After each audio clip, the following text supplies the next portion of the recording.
Hi there, welcome again. How are you doing? I hope you are keeping well and you're taking care of yourselves in those strange times. I want to have this little chitty chat video today and to just give you some life update, some chat about what's been happening in my life, where I am right now in my life, in relation to the break that I've taken over the last some time, as well as just kind of like a personal kind of healing journey that I am on from the last 5 years, because you may or may not know, I come from not very perfect home. I'm an adult child of alcoholic, and 5 years ago I hit my personal wall. I realized that I really badly need help. I started going to therapy. Little did I know that was just the beginning. You know, I hoped that would just kind of heal everything and then I can just like move on with my life. But unfortunately, healing from unhealthy patterns that have been installed to you as you are very, very tiny take a lot of effort, a lot of intentionality.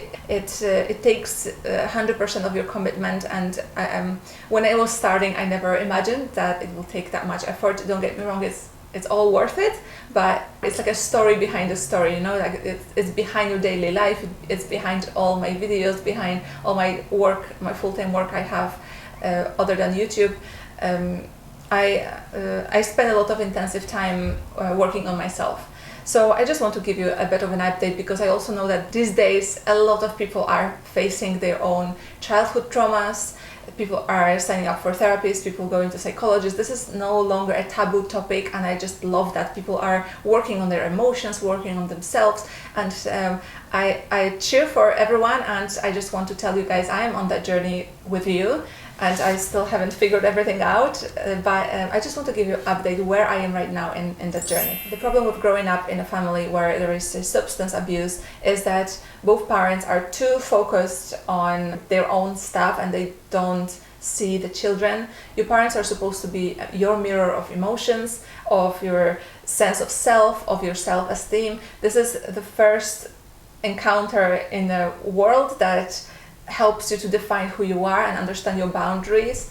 And if this is lacking, then you're just clueless. First of all, you don't see yourself. It's very hard to identify for you what you're feeling, never mind why you're feeling. But you don't know yourself. You don't know what you like, what you don't like, what are your boundaries. You let a lot of toxic people in because you don't know that these are toxic behaviors, because you had these at home and you just, you thought it's normal. So yeah, the last few months I have been spending intentional self-care, getting to know myself. I discovered it to be quite a fun journey.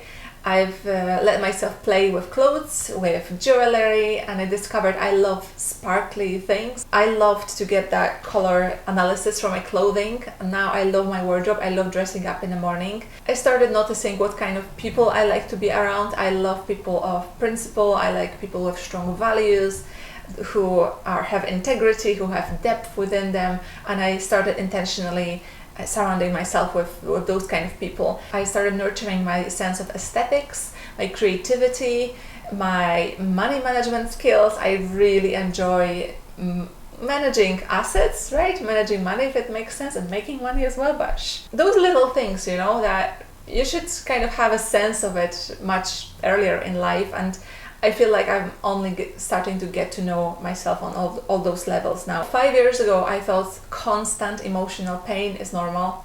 I thought love means it has to hurt. And let me tell you, it doesn't. It doesn't always anyway. Love doesn't equal trauma, definitely not. My emotional development has been on a very young level.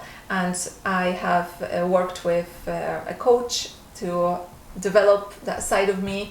And again, I feel like I'm maturing. I'm handling situations, emotions much better, in much more mature way than I have ever had in the past. 5 years ago, I had no idea how entangled I was with my parents. It's natural that the child is very closely connected to the parent. However, if at the very beginning stages of your development some things were lacking, you create like a trauma bond, and that bond is stronger than the healthy bond, and it can keep you stuck until you yourself grow to be your own parent and can give yourself those things that your parents couldn't give you. As I've been doing that, I started feeling healthier. I feel I'm flourishing. I feel I'm in a place of peace and forgiveness, and just hope that nothing is lacking in my life anymore in terms of emotional needs or some sort of childhood holes I had in my heart. All of those things have been addressed now, and I finally feel like I'm arrived in a good place. Also, 5 years ago, YouTube, my channel has boomed. Many of you may not know that I would get up, record for half an hour, and then go back to bed crying. I was in a very, very bad state, and as I say, I was going through therapy.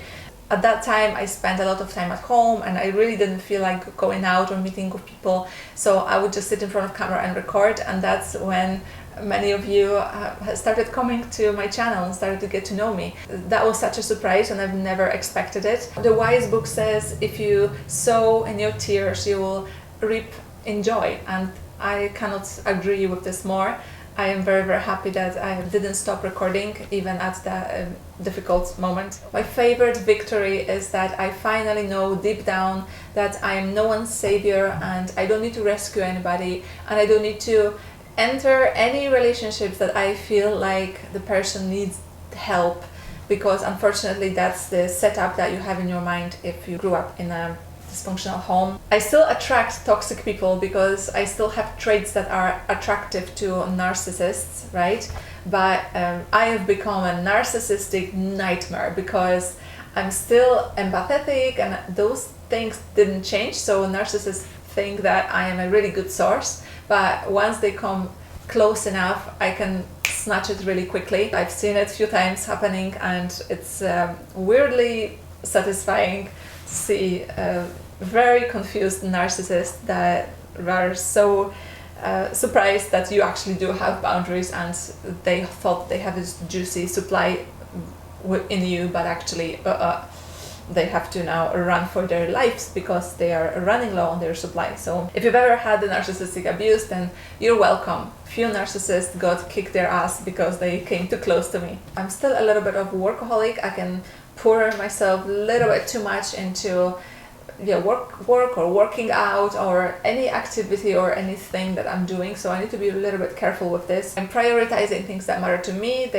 Nobody else have to agree with it, but it's something that's important to me. For example, one thing that I really like is faith and spirituality, and I really enjoy that. I really enjoy surrounding myself with these kind of people, reading books about it. I'm very happy that I can finally spend intentional time on them without feeling guilty. There are unfortunately still things that I find difficult. For example, I still have some trust issues. I still think I can do things on my own best. Some occasional low self-esteem feelings, but I'm very aware of them as well, and I have effective tools to fight with them. I know that it's just in my head. Generally, relationships are quite a challenge for me, and any of them really, with my family, with my friends. It's not very straightforward for me. It's already so much better, and I have wonderful solid friendships and wonderful people around me, but nevertheless I'm still learning that. If I can sum it all up, in the last 5 years I managed to build this little world for myself that it's safe, that's good. I discovered that self-love, I can always go here and start from there all over again, and recharge. Knowing that there is something better right here in you makes you less dependent on people around or in situations. So the last few months I had to pull out from YouTube a little bit, because while I feel I'm in a quite good place in life, when there's too much going on, I still struggle with a load. I felt like that was kind of happening in the last few months. I was furnishing the flat, and there was a lot of stress at my work. And there's some stuff in my personal life. I felt I need to step back because I really didn't want to go back to that place out of balance, which I felt I was previously with YouTube. They say when your YouTube is at the top, your mental health is at the lowest, and I feel that was definitely the case for me. With a painful heart, I just really had to put a break on it. So I've actually signed up to a professional coaching to help me with managing YouTube and coming up with some sort of strategy to go forward. I'm going to continue taking really good self-care. I'm really glad I started in January, because I was actually in the hospital a few days ago because some of the results of my routine blood test showed extremely low. It just shows that I'm taking good care of myself. I am planning to make the most out of new pandemic allowances, which lets us work from abroad for a few weeks a year. So I'm planning to spend like 6 weeks in the sun this summer. So I'm really looking forward to it. I'm going to continue reading and educating myself about healing, about adult children of alcoholics, about anything I can do more to grow further, as well as I'm going to continue to work on relationships and meeting new people who share similar values, who go in the same direction. I've finished everything what I had on my list here. I know it's been a bit of self-talk here, but I know that those talks help others because I like to listen to this kind of updates from others who are also on the healing journey. If you are in a rough patch in your life, if you have discovered some trauma from your childhood that prevent happy life as an adult, then I definitely encourage you to go to therapy, to ask for help. It's 21st century. There's so many resources available. There are people who healing right now, who are going through that journey. You're not alone. I just want to show you and be a living proof that you can come out of it as a winner in the end. You know, my journey is far from over, but it's much better than it was even a few years ago. I hope to see you soon again in my future updates, because again, I'm not quitting. I'm gonna be back with some more stuff. And yeah, I just want to give you all like a big hug at the end, but I know we can't. Take care of yourselves, and I'll see you very soon. Bye bye.